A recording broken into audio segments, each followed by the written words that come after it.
സ്വതന്ത്ര വോട്ടർമാർക്കിടയിൽ American president Donald ട്രംപിന്റെ അംഗീകാര rating record താഴ്ചയിലെത്തിയതായി news വീക്കിന്റെ റിപ്പോർട്ടിൽ വരുന്നു. ദേശീയ തെരഞ്ഞെടുപ്പുകൾ തീരുമാനിക്കുന്നതിൽ നിർണായക വോട്ടുകളായ സ്വതന്ത്രരിൽ നിന്നുള്ള ഈ പിന്തുണക്കുറവ് ട്രംപിന്റെ ബലം കുറയുന്നതിന്റെ ആദ്യ സൂചന എന്നതാണ് വ്യക്തമാകുന്ന കാര്യം. ഏപ്രിൽ 2-ന് നടന്ന ട്രംപിന്റെ വ്യാപകമായ താരിഫ് പ്രഖ്യാപനമാണ് ഈ ഇടിവിന് കാരണമെന്ന് റിപ്പോർട്ടിൽ പറയുന്നുണ്ട്.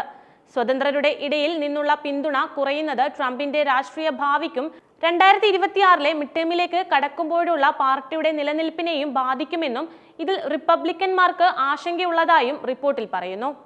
ചൈന, ഇന്ത്യ തുടങ്ങിയ രാജ്യങ്ങളെ ലക്ഷ്യം വെച്ചുള്ള ട്രംപിന്റെ താരിഫ് നയങ്ങളാണ് ഈ ഇടിവിന് ഒരു പ്രധാന ഘടകമെന്ന് ഈ കണക്കുകൾ സൂചിപ്പിക്കുന്ന മറ്റൊരു കാര്യമാണ്. 2024-ലെ തെരഞ്ഞെടുപ്പിൽ ട്രംപിന്റെ സഖ്യത്തിന്റെ പ്രധാന ആണിക്കല്ലായിരുന്നു ഈ സ്വതന്ത്രർ. എന്നാൽ അവരുടെ പിന്തുണയിലെ ഈ ഇടിവ് അദ്ദേഹത്തിന്റെ പ്രസിഡന്റ് സ്ഥാനത്തിനും ഭാവിയിലെ തെരഞ്ഞെടുപ്പുകളിൽ റിപ്പബ്ലിക്കൻ പാർട്ടിയുടെ സാധ്യതകൾക്കും കാര്യമായ സ്വാധീനം ചെലുത്തിയേക്കാം.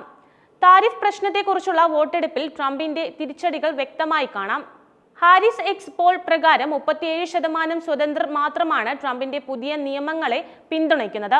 49% പേരാണ് ഇതിനെ എതിർക്കുന്നത്. എന്നിരുന്നാലും താരിഫുകൾ ആവശ്യമാണോ എന്നതിനെക്കുറിച്ച് സമ്മിശ്ര അഭിപ്രായങ്ങളുണ്ട്. സ്വതന്ത്ര വോട്ടർമാർക്കിടയിൽ പണപ്പെരുപ്പത്തെക്കുറിച്ചുള്ള ആശങ്കകളുമുണ്ട്.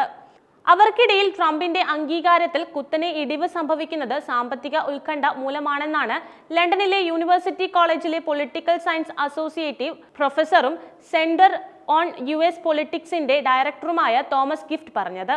ആഗോള വ്യാപാര വ്യവസ്ഥയോടുള്ള അദ്ദേഹത്തിന്റെ സമീപനം സാമ്പത്തിക വിപണികളിൽ വലിയ ആഘാതങ്ങൾ സൃഷ്ടിച്ചു, പണപ്പെരുപ്പം വർദ്ധിപ്പിച്ചു.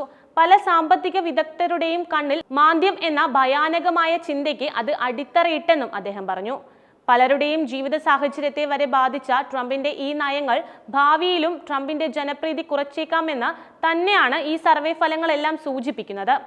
അതുമാത്രമല്ല, ഭൂരിപക്ഷം ഇങ്ങനെ കുറയുന്ന സാഹചര്യത്തിൽ 2026-ലെ ഇടക്കാല തെരഞ്ഞെടുപ്പിൽ റിപ്പബ്ലിക്കന്മാർക്ക് ജനപ്രീതി സഭ നഷ്ടപ്പെടാൻ സാധ്യതയുണ്ടെന്നതാണ് രാഷ്ട്രീയ വിശകലന വിദഗ്ധർ നൽകുന്ന മറ്റൊരു മുന്നറിയിപ്പ്. റിപ്പബ്ലിക്കൻ നേതൃത്വത്തിലുള്ള ഭരണകൂടത്തിന് അനുഭവപ്പെടുന്ന അങ്ങേയറ്റം നെഗറ്റീവ് റേറ്റിംഗുകൾ കണക്കിലെടുക്കുമ്പോഴും ഭാവിയിലെ അമേരിക്കൻ രാഷ്ട്രീയത്തിൽ കാര്യമായ വ്യതിചലനങ്ങൾ തന്നെ ഉണ്ടായേക്കാം.